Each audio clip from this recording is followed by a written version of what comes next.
DSM Podcast Inspirasi Berbagi. Assalamualaikum warahmatullahi wabarakatuh. Ketemu lagi bersama saya Adriansa di DSM Podcast Inspirasi Berbagi. Tepuk tangan dulu dong.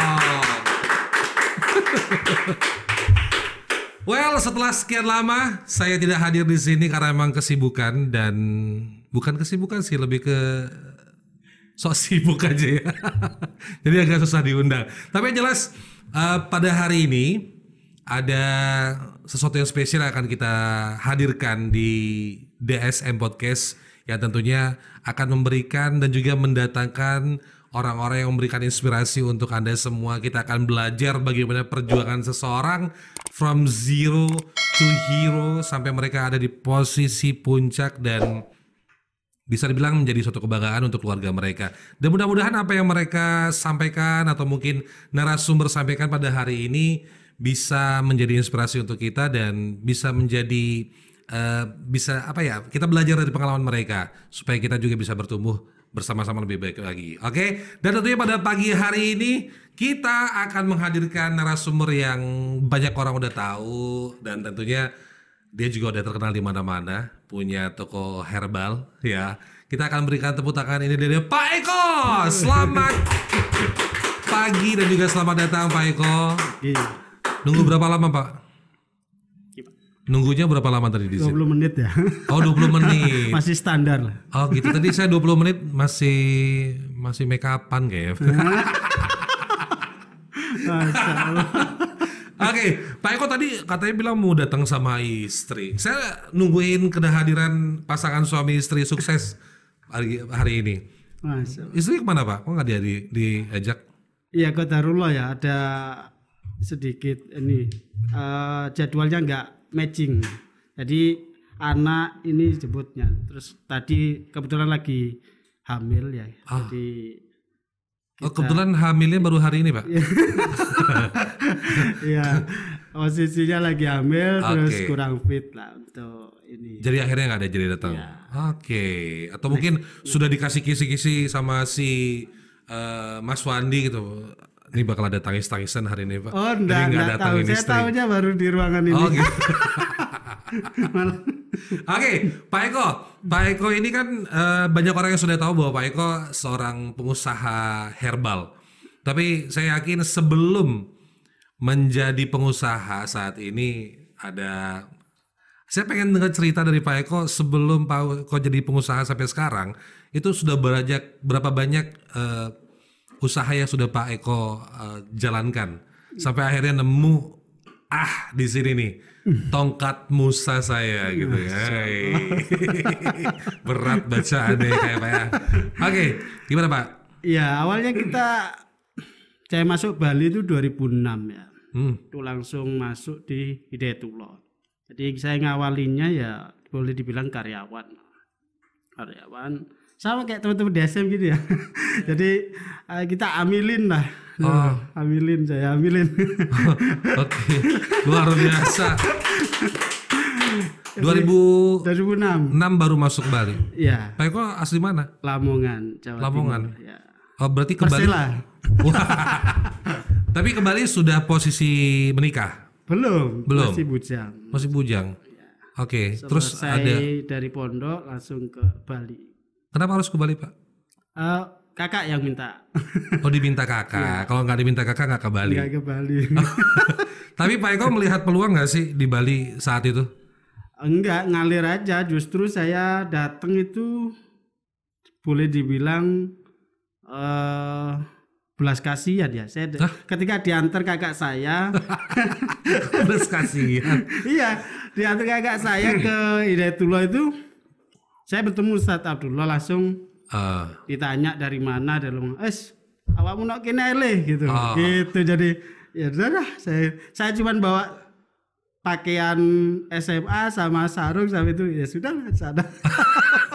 Berarti itu yang Bapak simpulkan sebagai belas kasihan gitu. Iya, mungkin kasihan ngeliat muka saya ya, mungkin kayak gitu. Ya udah kayak disuruh ngabdi sekalian. Berarti ngabdi langsung di situ. Iya. Berapa lama? 2 tahun kurang lebih. 2 tahun. Iya. Terus akhirnya mulai menikah itu di tahun berapa? Panjang. 2013 saya baru menikah. 2013 baru nikah. Ini Pak Eko kelahiran tahun berapa sih Pak? 86. Oh, iya. Seumuran tuh. Oke, terus akhirnya Pak Eko memang ada apa ya? Bisa dibilang niatan memang untuk buka usaha. Nggak ada, setelah perjalanan semuanya itu? ngalir sih. Jadi kalau boleh diterusin tadi setelah dari Hidayatullah, saya sempat di hotel untuk supplier engineering ya. Supplier engineering. Iya. Oke. Itu nyales ya kayak gitu. Karena basically seneng ngomong mungkin ya. Jadi Oh, pantas diundang DSCAM. Sebenarnya itu sih. Oke. Terus jadi setelah itu dari supplier hotel kok kehidupannya kayak gini, uang dapat banyak ya. Tapi kita kayak gini megang itu gimana maksudnya Pak? Iya kan Bali gitulah. Ya, habis pakai entertain. Gitu. Oh iya. Gitu Iya. Terus jadi nggak ada guncangan, nggak nyaman saya. Lanjut lagi gabung di salah satu LAS di Denpasar juga. Yayasan Kesejahteraan Ukhuwah. Nah, nyemplung di sana lagi cukup lama dah. Sampai menikah. Sampai menikah. Di situ tuh sampai menikah. Iya. Oke. Terus akhirnya kok bisa punya usaha itu Pak? Berawal dari ujian yang Allah berikan ya. Jadi setelah menikah, istri saya dulu juga orang DSM loh. Oh ya? Iya. Oh. Jadi beliau di ini ada satu divisi kan di DSM, ada Rumah Sehat Madani itu. Oh iya, tahu. Kebetulan basicnya istri perawat kayak gitu. Di situ kerjanya. Ya, masih itu di Dalung ya. Waktu itu di Dalung masih Mas Firman sebagai PIC-nya gitu. Yang ngeritis di sana istri. Terus? Nah, kebetulan anak saya sakit yang menurut dokter itu sempat didiagnosa cuma 3 hari umurnya. Parah setelah melahirkan itu Pak ya? Iya, bukan setelah melahirkan. Jadi anak saya sakit itu usia 8 bulan. Kita dulu wirawiri ketika praktek, saya nganter istri, ngajak anak di Baitul Izzah itu dah. Saya ngempu anak saya sambil saya masih di YKU ya kayak gitu. Didiagnosa dokter umurnya tinggal 3 hari lagi. Tinggal 3 hari. Tapi saya bilang sama istri saya, kita punya Allah, tak bilang itu. Itu anak pertama Pak? Anak pertama, Hanisa itu dah. Terus itu sakit apa Pak? Banyak diagnosanya. Terakhir teman-teman DSM juga support kita sama PLN ya. Itu didiagnosa kalau dari mereka kan banyak ya. Ada gizi buruk, ada low hormon. Jadi Hanisa ini didiagnosa dia nggak bisa tumbuh besar. Istilah Jawanya kecentet lah, cebol gitu. Oke. Alhamdulillah ketika saya tanya sama dokter Wayan Bikin ya, profesor yang handle dan didampingi dokter Rini juga ya, Rini Senjiro ya nama kerennya. Itu saya tanya halal apa enggak ini dok ininya. Oke. Walaupun saya pada waktu itu diinterogasi juga, bapak kerja di mana, gaji berapa gitu. Saya bilang kalau masalah uang bisa dicari, tapi saya tanya halal apa enggak. Akhirnya pulang dari situ kita memutuskan nggak pakai suntik. Sebelumnya pakai? Harusnya disuntik. Oke. Satu vialnya lumayan, pada waktu itu kita tawari 2.700.000. Hah? Satu vial. Satu kali suntik tuh Pak? Satu vial itu bisa dipakai paling lama seminggu katanya. 2 juta. 2.700.000. Gaji saya pada waktu itu udah nyampe segitu. Gaji nggak nyampe segitu, tapi kebutuhan untuk kesehatan anak seminggunya segitu untuk. Ya kalau saya ACC untuk ngambil suntiknya, tapi ketika saya tanya enggak jelas halalnya, kita nggak mau mundur. Akhirnya masuklah herbal itu. Masuknya herbal di situ. Oke. Terus itu konsumsi apa Pak waktu itu? Pada waktu itu ada salah satu produk ya, kita baca di majalah Hidayatullah. IQQ. IQQ. Nah. Itu spellingnya, ejaannya gimana tuh? IQ Tambaku Indonesia. Oh iya. Itu diminum atau? Ya minum. Dia secara komposisi ada madunya, ada pegagan, ada propolis, ada dikombinasi dari beberapa herbal gitu. Itu dapat dari mana Pak? Ya itu kita baca dari majalah Hidayatullah, terus direkom sama paman, kebetulan dia masih aktif di sana. Direkom, coba gitu. Nah, sebenarnya yang mungkin insight yang bisa saya bagikan tuh ketika membelinya ini.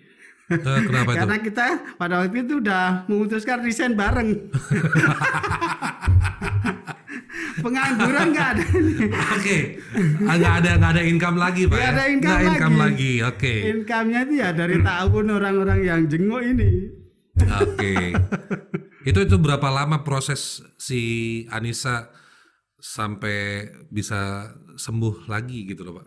Lumayan lama. Jadi selain medis kita juga akhirnya ngambil ruqyah ya. Sempat di ruqyah. Tapi lahirnya normal Pak? Normal. Maksudnya dalam kandungan nggak pernah ada diagnosa apa-apa dari dokter? Ada.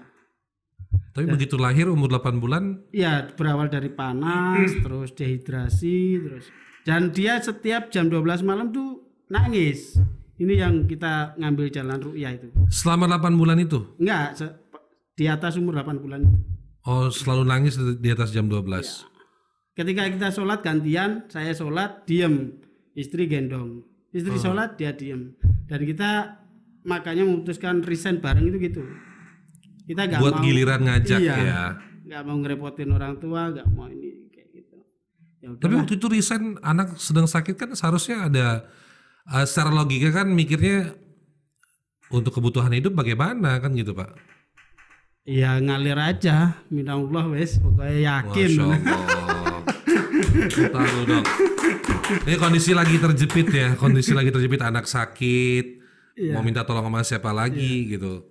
Itu proses konsumsi obat herbal itu berapa lama?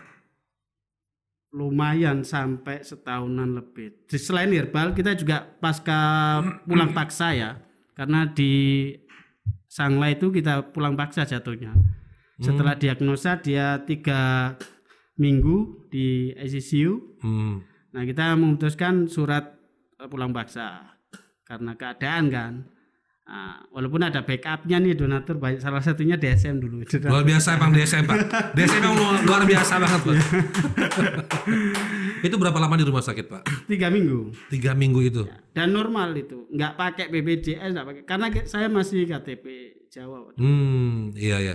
Kenapa harus pulang paksa? Kan kalau emang sudah ada donatur harusnya untuk anak ya sudah jalanin rawatin sampai pulih gitu. Ya karena dari situ ya kita belajar juga, orang dokter ini kan ngomong sesuai dengan yang dipelajari. Betul. Kayak gitu. Kalau ketemu gizi dibilang gizi buruk, ketemu sama orang spesialis ini dibilang ya kita malah pusing, tidak ada perubahan juga. Ya sudahlah, ini daripada buang energi, buang uang, buang ini ya bismillah lah. Kayak gitu. Akhirnya memutuskan untuk rawat di rumah. Rawat jalan sama inilah paksa untuk pulang. Itu berat loh. Maksudnya jangankan anak yang kondisinya seperti itu Pak ya, anak panas saja kayaknya kita kerja tuh kepikiran gitu. Terus bagaimana akhirnya Bapak bisa melewati ujian ini Pak? Ya bentengnya ya kita sudah punya pegangan kan semua. Kalau kita minta sama Allah, kalau memang ini yang terbaik, misalnya sembuh ya tolong diberikan kesembuhan. Kalau memang mau diambil ya itu kan sempat divonis 3 hari Pak ya? 3 hari lagi umurnya selesai gitu.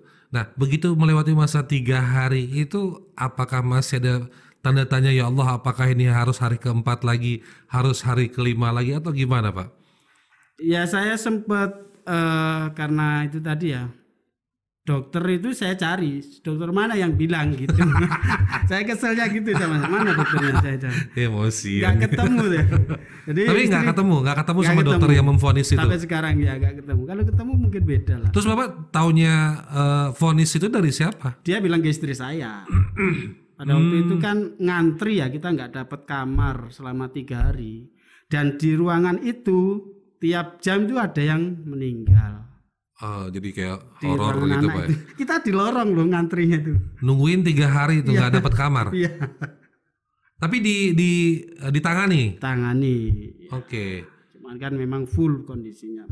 Berarti istri yang dapat kabar bahwa usia Anissa sisa 3 hari lagi.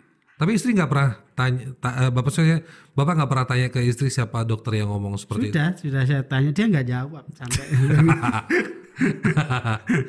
Tapi akhirnya melewati 3 hari itu Pak, apa dokter nggak telepon atau mungkin mengunjungi atau bagaimana setelah itu? Ini anak ternyata masih hidup setelah 3 hari. Nggak tahu juga ya kalau dari dokternya, karena setelah 3 hari kan dapat kamar pindah.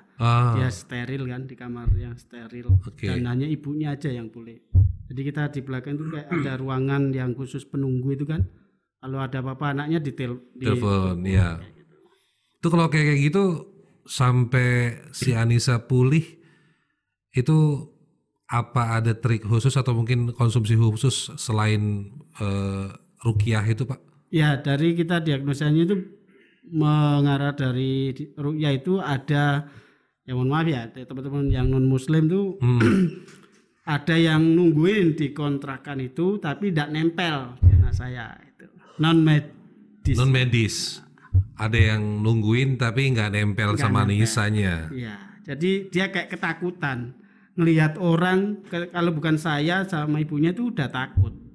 Tapi memang seperti itu reaksi. Iya.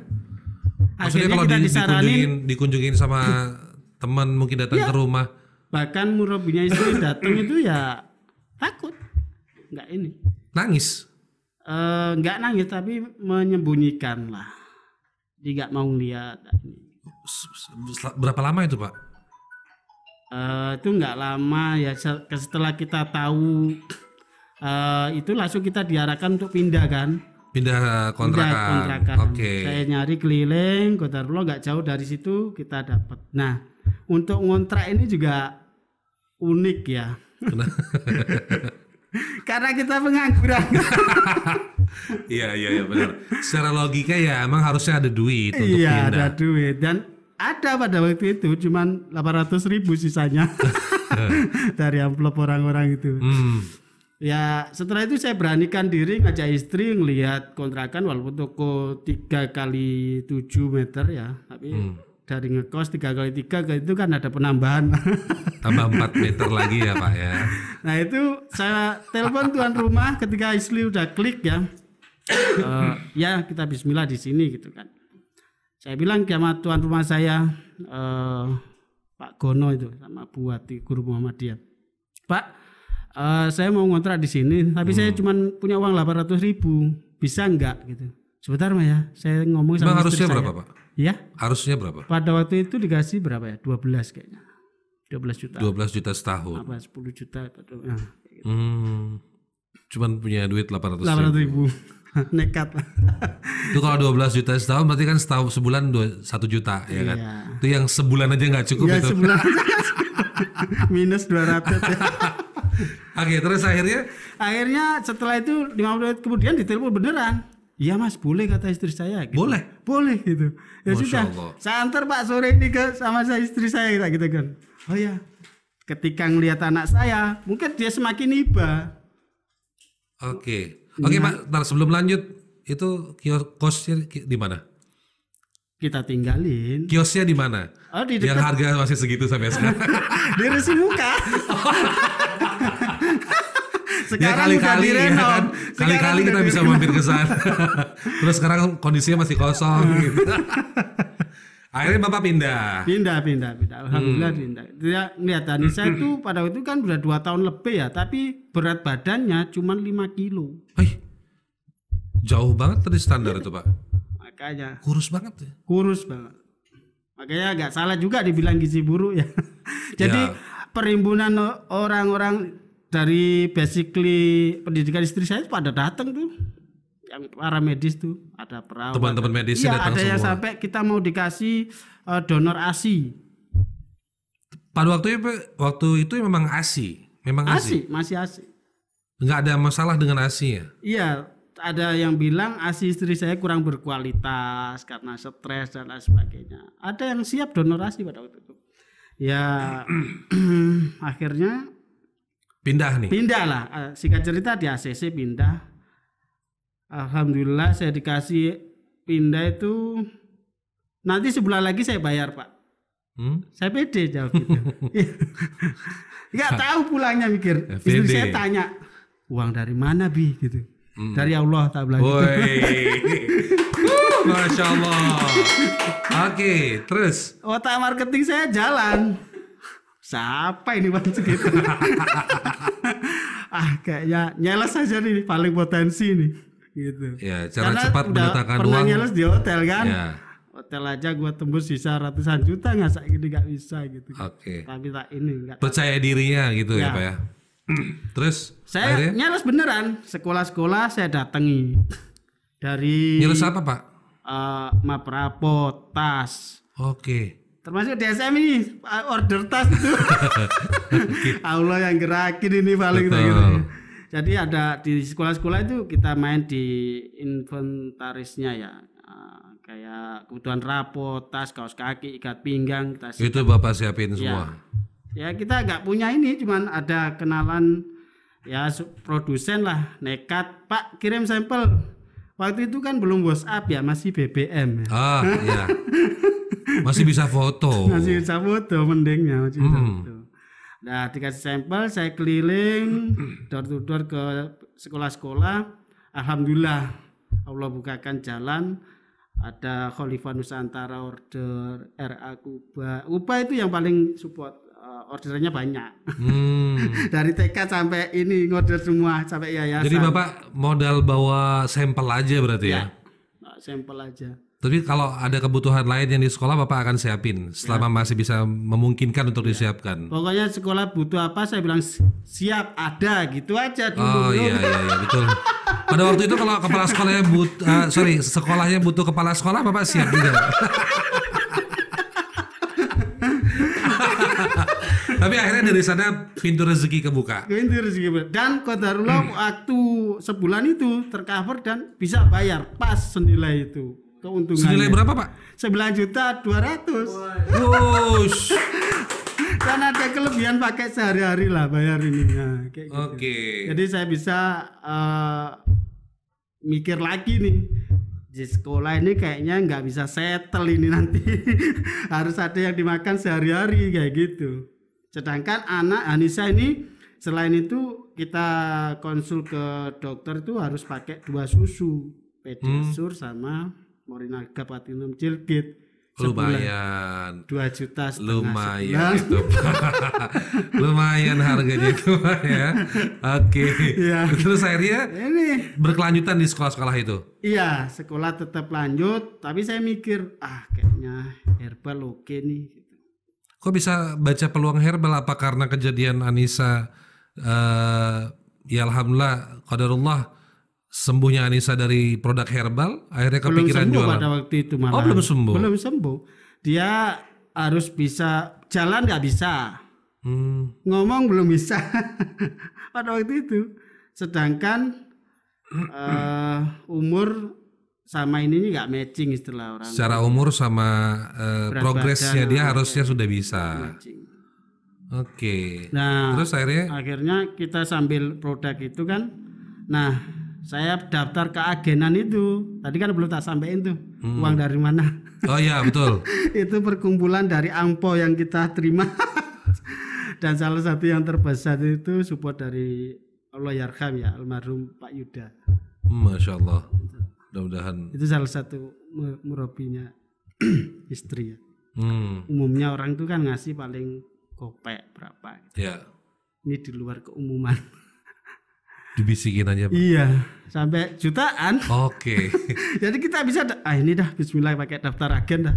Daftar ke agenan untuk IQQ itu produk itu. Jadi kita nyobain dulu tuh produknya. Itu dia suplemen pil atau Madu tetes gitu. oh cair bentuknya. Cair. Oke. Ada Berapa mili itu Pak? 6 mili. Kayak propolis itu kecil. Oke, propolis ya. Saya nggak asing dengar nama propolis itu soalnya. Soalnya saya juga mitra bisnisnya Mas Ipo Santos. Oke, akhirnya dari sana Bapak daftar agen IQQ itu. Terus mulai untuk masuk komunitasnya. Dan kita make menceritakan itu kan lebih pede ya. Ini anak dijadiin contoh ini. Iya. Ya kita lihat gitu. Dan orang juga ngelihat progres kan, yang before afternya itu pasti. Betul. Ini. Ada. Tetangga itu aja dulu, ini anak kok segini ya gitu. Terus kombinasi susu itu, oh grow dia. Akhirnya kita ngambil untuk terapis ke rumah. Itu juga disupport teman-teman gitu. Terus sampai qadarullah anak kedua hadir. Kita nggak tahu. Nah berarti Anissa itu bisa normal itu di umur berapa Pak? Di umur 3 tahunan.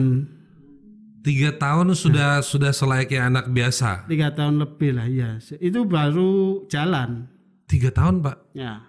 Dan ngomongnya itu pun kita sering ke puputan ya. Salah satu terapisnya bilang gitu. Oh sering ngomongnya diajarin. Juga baru beberapa suku kata, layaknya mungkin kayak sekarang anak saya yang mau 2 tahun gini baru 1-2 suku kata lah. Tapi dia bisa baru di umur ketiga baru Iya, bisa. Iya. Berarti agak sedikit lambat perkembangannya Iya, Pak ya.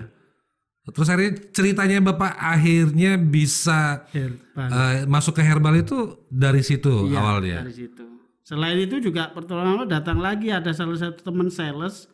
Dulu kan kita nongkrongnya di Sudirman ya, kalau sales itu ya. Ya. Ya poskonya lah ya. Betul. Kalau Duran tuh nongkrong para sales tuh di sana. Nah, saya ada temen Saya baru sadar kenapa saya kayak pernah ketemu Pak Eko di mana ya. Ternyata di Sudirman. Sama sales ya. Oke, terus nah itu lama gak kontak, tiba-tiba kontak. Mas Eko masih di Bali? Masih Pak. Oh usaha apa sekarang? Nganggur, tak ulang gitu. Usahanya nganggur gitu. Anak saya sakit ini cerita singkat. Oh ya udah jualin dah produkku, tak kirim barang. Produk apa Pak? Gomas, susu Gomas. Beda lagi Susu itu. kambing. Iya, jadi akhirnya kita memutuskan display aja nih produk-produk gitu. Oke. Iya. Itu apa nggak bikin orang jadi mikir ini apa sih Pak Eko besok jual ini katanya bagus. Sekarang jual ini katanya bagus juga ini. Oh, belum mikirin omongan orang ke sana saya pokoknya. Oke.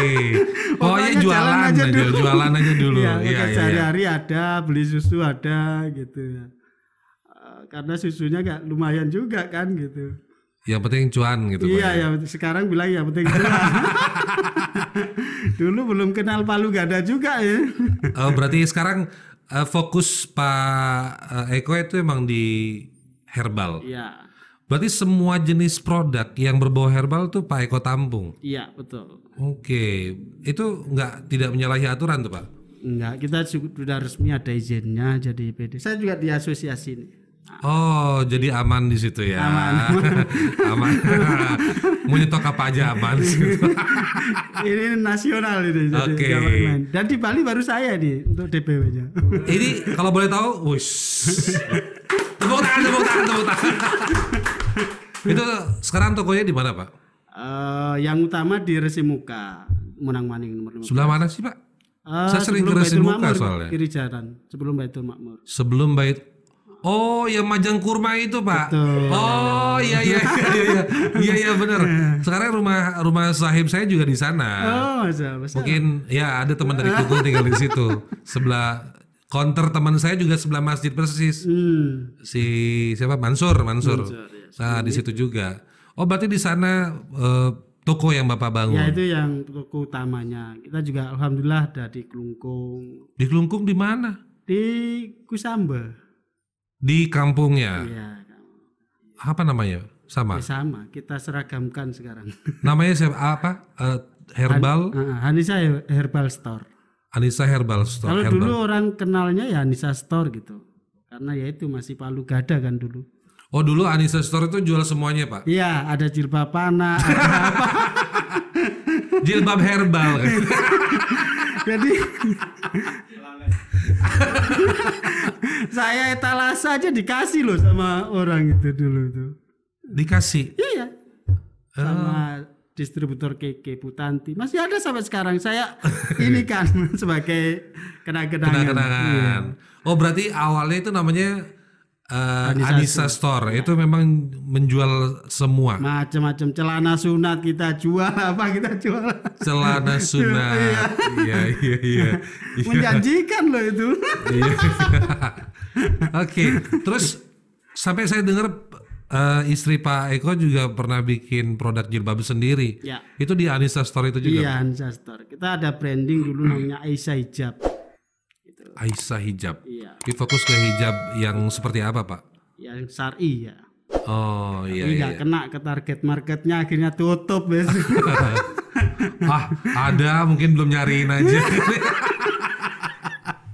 Oke, terus akhirnya usaha istri hijab itu tutup. Tutup. Jadi kita bareng-bareng nih garap si Anissa Herbal Store nih, bareng-bareng istri. Oke, berarti nama Anissa itu juga dari anak pertama itu ya, Pak ya? Pertama. Oke, nah dari perjalanan seperti itu memang kan nggak semua orang kuat ya Pak ya. Apalagi sekarang Bapak sudah fokus di satu niche bisnis itu ke herbal. Itu masih Bapak sering-sering juga nggak sih Pak?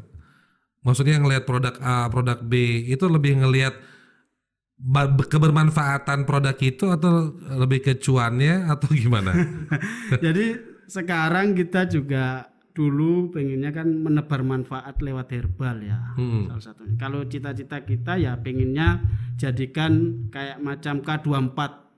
Saya pengennya begitu. Jadi nanti herbal seluruh Indonesia itu ada. Wih, berarti sekarang sudah ada berapa cabang? Baru 4. Baru 4. Oke, berapa lama itu Pak? Kalau lamanya kita baru 7 tahun sih. Kalau untuk itu yang ada di Tulungagung kita juga ada. Berarti sekarang posisinya ada di Resi Muka 1 itu yang utama, ya. Yang awal di situ. Itu pindahan yang dari Resi Muka Gang kita ke Resi Muka Raya gitu. Gitu. Dari masuk gang pindah ke pinggir jalan. Iya. Oke, itu di Resi Muka 1. Terus di Klungkung 1 di Kampung Kusambe. Sebelah mana masjid Pak? Pas di Pondok Hidayatullohnya. Oh kita iya. kemitraan kalau iya. Oke. Jadi bagi hasil. Oke, terus di Lamongan. Lamongan 1. Ya, di satu kampung lagi halaman. Saya progresnya merantau kan pasti pulang. Oh iya. Iya. Entah pulang paksa dari Klungkung ke Denpasar itu masih bisa kategori merantau nggak sih? Masa enggak Man? Enggak ya. Soalnya teman gue ada yang bilang gitu. Wah kita kan merantau. Ya. Klungkung sampai Denpasar merantau. Satu lagi di mana Pak? Iya. Di Tulungagung tadi. Oke, berarti 2 di luar Bali ya? Ya. Berarti untuk seputaran Bali, Resi Muka sama Kampung Kusambe. Dulu sempat 6, tapi 2 kita off-kan di Jembrana sama Tabanan. Kok gitu Pak? Iya, karena suatu hal. Oh iya. Bisnis biasa. Oke, tapi semua rata-rata kemitraan. Yang sama 2 ya. Seperti di Kusambe. Iya. Jadi kita bagi hasil, sharing profit. Itu gimana sistem kemitraannya? Kita nyiapkan semua. Jadi panjang kan. Padahal Wandi udah bilang 5 menit lagi. Udah dihapus sama dia. Ya sedikit aja Pak. Kisi-kisi kemitraan Anissa Herbal Store. Ya kita siapkan semuanya untuk herbalnya, produknya, perlengkapannya. Mereka tinggal jual aja.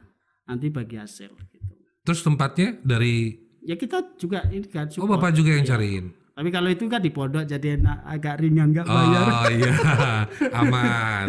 Cuan tetap lah Pak ya. Oke, Pak Eko terima kasih banyak ngobrol-ngobrolnya. Ya memang harusnya bener kata Wandi sih, harus ngajak ke istri gitu. Harus ngajak istri supaya ada tangis-tangisan lah ya. Perjalanan hidup dari Pak Eko yang mulai kesini 2006 ya kan, terus nikah, punya Anissa, didiagnosa yang seperti itu kan. Orang tua mana yang nggak shock dengar anaknya dibilang umurnya sisa 3 hari. Iya. Gitu. Oke, Pak Eko, sebelum kita akhiri obrolan kita pada hari ini, boleh kasih closing statement dari Pak Eko seperti apa untuk kita bisa termotivasi lagi ya, berbisnis, terus menjalani dan menghadapi cobaan dari Allah gitu aja. Ya pertama mungkin kita sandarannya ya cukup Allah lah. Kalau sudah Allah kita dahulukan, insya Allah yang lain ini. Kalau dalam bisnis ya jangan ngejar cuan aja, cari keberkahannya. Makanya ini keren nih tagline-nya. Oh ya, inspirasi berbagi. Iya. Bagi aja dulu, nanti masalah untung rugi udah diatur. Oh yes. Siap. Pak Eko kalau mau ambil tulisan itu juga boleh Pak Eko. Taruh di toko sedekahmu adalah obatmu. Itu herbal juga soalnya. Kita Itu udah herbal. ini sama DSM. Udah ada kalengnya juga. Oke Pak Eko, terima kasih banyak. Kita akhiri dan sekali lagi terima kasih untuk para penonton DSM Podcast edisi Ramadan. Terima kasih banyak untuk sudah nonton obrolan kita pada hari ini. Mudah-mudahan bermanfaat. Kita akhiri. Wabillahi taufiq wal hidayah. Wassalamualaikum warahmatullahi wabarakatuh. DSM Podcast Inspirasi Berbagi.